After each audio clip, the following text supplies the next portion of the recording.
اپنے عالم اور جناب نبی کریم صلی اللہ علیہ وسلم کی سیرت طیبہ، اس پر میں کچھ عرض کرنا چاہتا ہوں۔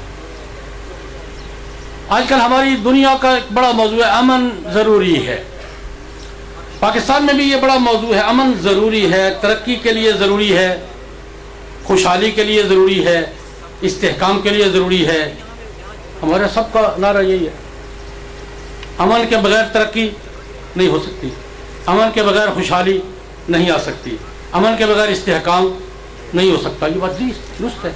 امن ملک کی ضرورت ہے، امن عالم کی ضرورت ہے، امن انسانی سوسائٹی کی ضرورت ہے، انسان ہماری ضرورت ہے، مذہب کی ضرورت ہے، قوم کی ضرورت ہے، ساری بات سب کے لیے امن ضروری ہے۔ لیکن ایک نقطے پہ غور فرمائیے، اصحاب فکر و دانش بیٹھے ہیں، امن کے لیے بھی کچھ ضروری ہے یا نہیں ہے؟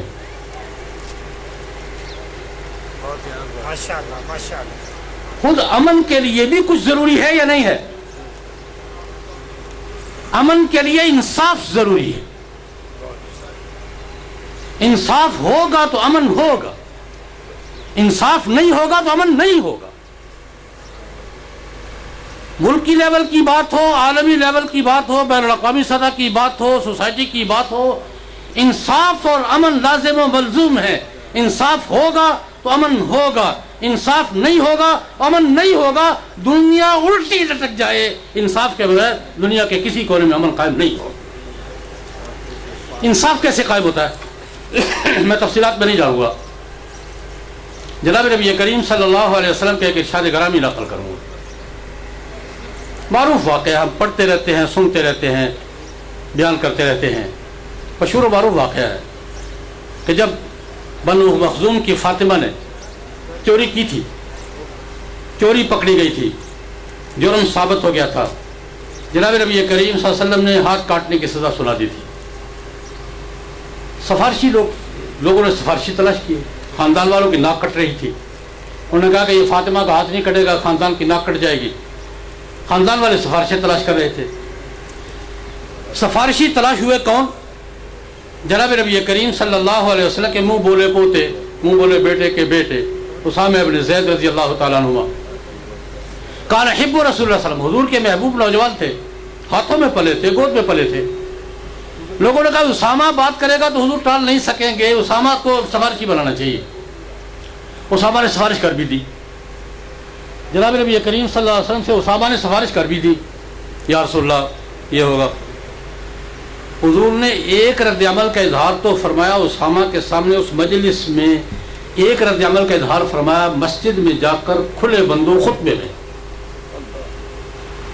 اسامہ سے تو ناراضگی کا اظہار کیا، اتشفع فی حد من حدود اللہ، اسامہ اللہ کی حدود میں سے ایک حد کے بارے میں سفارش کر رہے ہو، اللہ کی حدود میں سفارش کر رہے ہو، غصے کا اظہار فرمایا، ناراضگی کا اظہار فرمایا۔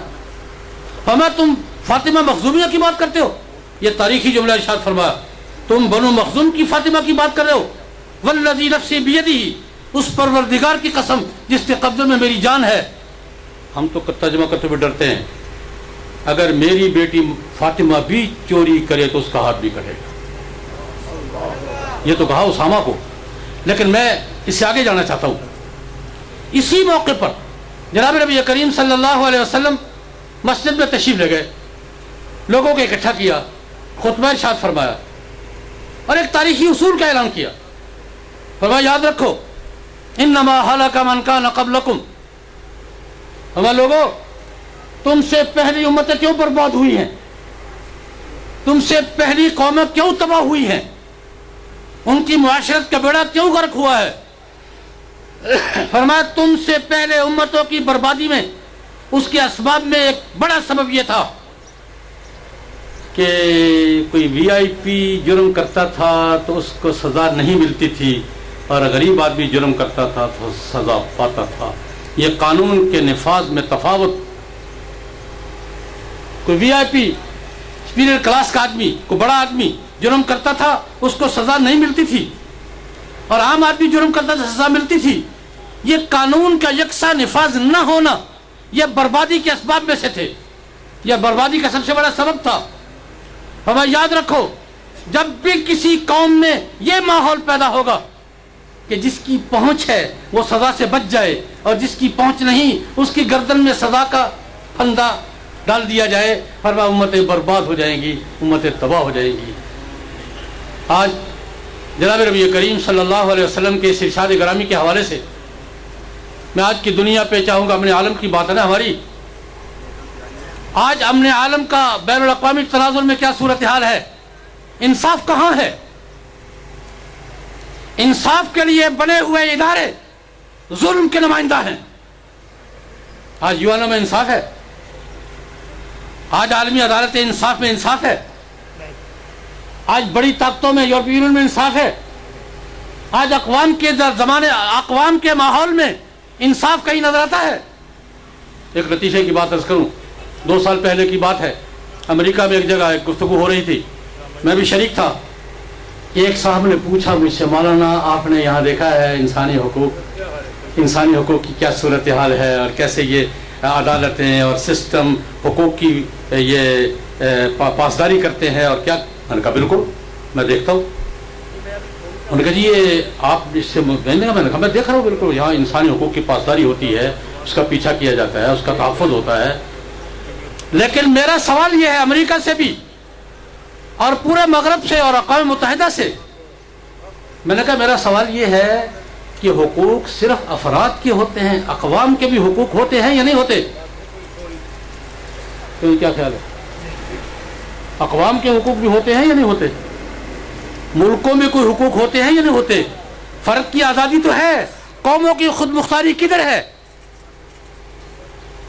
ایک عورت کی آزادی کی بات کرتے ہو، قوموں کی قومیں تم نے یرغمال بنا رکھی ہے، انصاف کہاں ہے؟ تمہارا قانون امریکہ کے لیے اور ہے، پاکستان کے لیے اور ہے، تمہارے ضابطے فرانس کے لیے اور ہیں، بنگلہ دیش کے لیے اور ہیں، تمہارے قوانین، تمہارے فیصلے برطانیہ کے لیے اور ہیں، افغانستان کے لیے اور ہیں۔ ہمارے نبی صلی اللہ علیہ وسلم نے یہی فرمایا تھا، جب پیمانے بدل جائیں گے، جب انصاف کے معیار بدل جائیں گے، انصاف قائم نہیں ہوگا، امن نہیں ہوگا۔ انصاف ہوگا برابری سے، امن ہوگا انصاف سے۔ ظلم کے پیمانوں سے انصاف تقسیم کرنا چاہتے ہو، جبر کے پیمانوں سے امن تقسیم کرنا چاہتے ہو، نہیں ہوگا، نہیں ہوگا، نہیں ہوگا۔